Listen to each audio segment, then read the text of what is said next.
মা, তোমার আমাকে দেখে মায়া হয় না মা? একটু না। কেন, কিসের মায়া? আবার তোকে দেখে আবার কিসের মায়া রে? দেখো, নতুন বছরে মা সবাই বয়ফ্রেন্ড নিয়ে ঘুরছে, সবার বিয়ে হচ্ছে, এবছরও কত লোকের বিয়ে হবে। আমি এরকম ভাবে কত বছর ধরে জন্মের পর থেকে একা।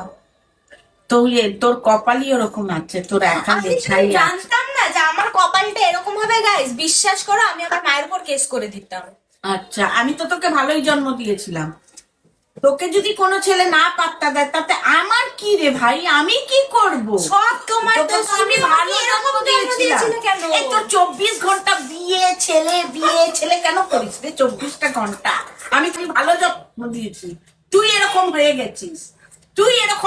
সে তোকে কোনো ছেলে পোছে না। আমি কি করবো? তোকে না পুছলে কতদিন হ্যাঁ? তোকে সারা জীবনই থাকতে হবে, মানে আমার কাছে আমাকেই বোঝাটা ধরতে হবে।